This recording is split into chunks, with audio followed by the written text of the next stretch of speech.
Hi, welcome to InSight. I'm Wendy Brokaw. And I'm Louise VanNatta. And today we're taking on a difficult subject, that of Alzheimer's. And with us today we have two guests able to walk us through it and give us a much better understanding. Thank you for joining us. Welcome. Thank you. Thank you. We have with us David Reinhold. He is president of the board of directors of the Alzheimer's Network. And Ruth, you are? My name's Ruth Burrell, and I'm the secretary with the Alzheimer's Network, and I sit on the board of directors as well. Let's just begin. There are some really tough statistics out there about Alzheimer's. Tell us about it. Well, currently, Alzheimer's affects over 500 million people in the United States today. 500 Absolutely. million? That actually pencils out to about every 67 seconds, approximately every 67 seconds in the United States, somebody new is diagnosed with Alzheimer's today. It's a debilitating disease that affects memory, it affects thinking, cognition, speech, behavior, families, children. Yes. And it's just widespread.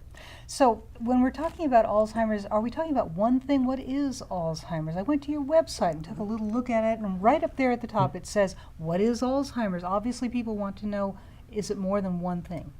Well, Alzheimer's disease affects memory, and it affects people's ability to speak, think, their behavior, how they react to their environment.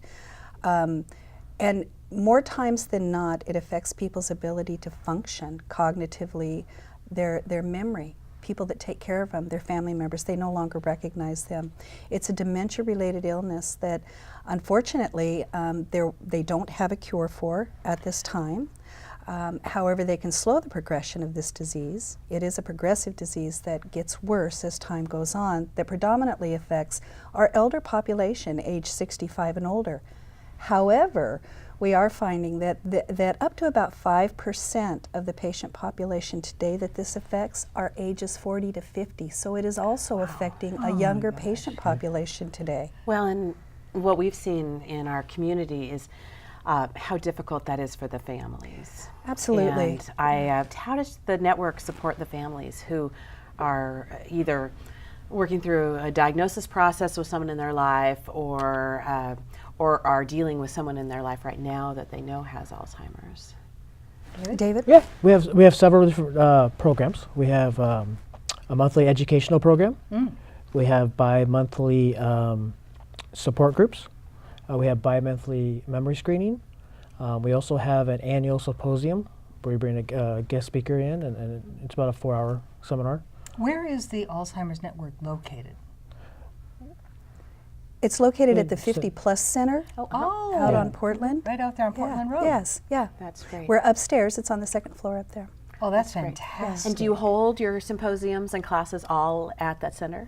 No, they're out throughout the city of Salem wonderful. and Oh, other that's locations, great. Woodburn, other places. Yeah. Great. I want to know how you got going. How long have you been out there? Something like 11 years at least? What got it going? What made you decide to do this? Back in 2003, there's another nonprofit in this area that served Lynn, Benton, Marion, Polk counties. That nonprofit was no longer able to serve this area, and they closed a local chapter. Several of us that were on basically a steering committee of the local chapter decided at that time to start a new organization, which was Alzheimer's Network of Oregon. And that was in 2003. So how are you accomplishing your goals? How are you helping local families? I know we're going to be seeing a video in just a few minutes that people talk about how much it's meant to them to have that kind of support as they go through the process of living with Alzheimer's or living and giving care to someone with Alzheimer's. I think some of the ways that we help the communities is through our outreach in the community, talking with local churches, offering workshops, resources. We are a tremendous resource to people who just don't know where to turn. Talk about caregiving as far as you told me something before we started talking today about women.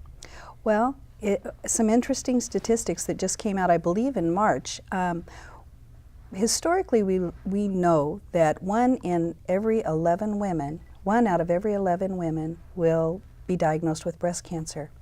For Alzheimer's, 1 out of every 6 women over the age of 60 will receive a diagnosis of Alzheimer's.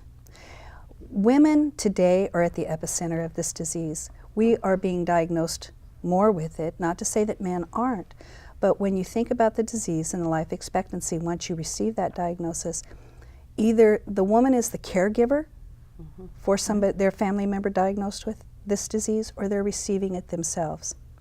And we have to develop programs and support for family members, women, children, you know, and the patients that are diagnosed with it themselves to help support them so that they can take care of their loved ones. So you're working really hard to get that word out, because we're hearing more and more about Alzheimer's in our community and what resources are available. And I know you've been doing that through a lot of materials and events, isn't that right? So I know that Wendy was out. I had a wonderful time. I have to tell you, I had the most wonderful time out at the Walk for Alzheimer's. It was out at Volcano Stadium. And what really impressed me was how many people showed up for your walk. I mean, how many? We had almost 1,000 people that showed Wow. up. And That's awesome. Yeah, it didn't even include the vendors. We had over 25 vendors that came there to talk about services that they could offer to people that are struggling or that are dealing with this disease at this time in their lives. Why don't we take a peek at that? Yeah, since I wasn't there, I want to see. Let's see it. what Why don't we just go there? It was a wonderful time. And Great. people had some wonderful things to say. Well, you'll see. Let's go. Okay.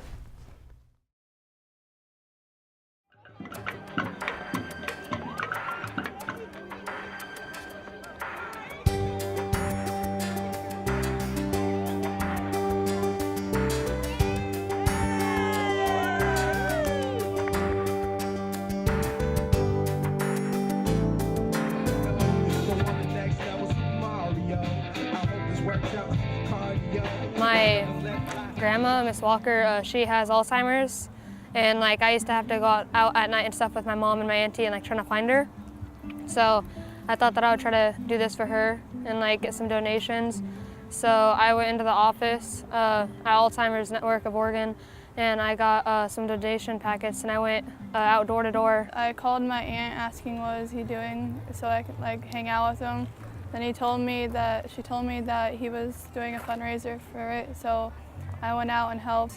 And then I found out about the run, so I ran 3 miles. It was really hard, but I forced it off. My husband was diagnosed 12 years before he passed away with vascular dementia. The last 3 years of his life, I was working full-time, had to hire a caregiver to come in to take care of him so I could continue to earn a living. During that time, I don't think I could have made it through the emotional turmoil without the Alzheimer Network through caregivers. The caregivers need so much support and just getting together and hearing other stories so you know you're not alone.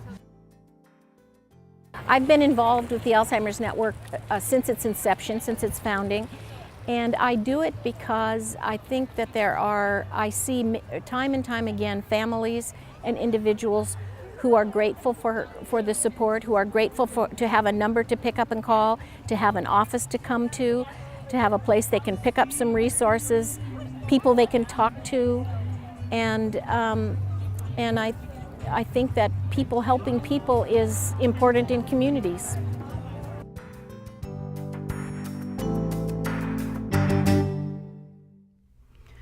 I love that. That was Yeah, great. great. And those kids are wonderful. they amazing? Moshe Yeah. and Miranda. Yeah, they actually came the night before the walk to our office at 4:30 in the afternoon and they saw a sign at Ross parking lot and they wanted to be part of our organization and want to know how to fundraise, and they were there that morning. That's great. What a Yeah. way to raise up the education of the community. Yeah, and they and went our door to kids. door. That's awesome. And I really got the feeling that they appreciate what you have done for their grandmother, and because it makes them understand what she's living with. You know, somebody said that it's a new way of communicating when you have Alzheimer's and people and your caregivers. Is that right? That's absolutely correct. You know, oftentimes we forget people with Alzheimer's oftentimes will lose their ability to communicate, and so you have to find ways to continue to break through to them or to be able to communicate with them. And so you have to learn new ways to do that. But you also have to support the family members and the children and the grandchildren because they're dealing with that loss as well, of being able to communicate with their loved one. If I was thinking about what it would be like to watching the show and maybe being at home and being concerned about a parent or a grandparent, or maybe even ourselves sometimes, and we don't really we don't want like to to throw ourselves advertise in the mix, but that. it's in the back of our heads. What would be the first thing that I would want to do? If you have concerns about whether or not you might be predisposed to Alzheimer's or you might be having some issues, I would recommend contacting our office and finding out when we have, or looking on our website, and finding out when we have memory screenings set up. That's one of the first ways and the first things that you could do to find out how you're doing. So I could bring a relative down and to the screening, and there's no cost to that, and there's is that true? And, That's true. And sort of get that process started to become educated myself on that? Yes, and then once you have your memory screening, what they'll do is they'll give you that information, and then you can take it back to your primary care physician and you can discuss it with them. And then between them and the family, you can develop a plan going forward. Sounds great. How about telling us how people can get in touch with the Alzheimer's Network? Well, there's two ways. I would call our office, which is 503-364-8100, or visit our website, which is alznet.org. Alznet.org. Correct. I can remember That's that. great. Yeah. I can too. Thank you for being so Thank you so reassuring much and for being our coming. Thank you. guests. Thank you.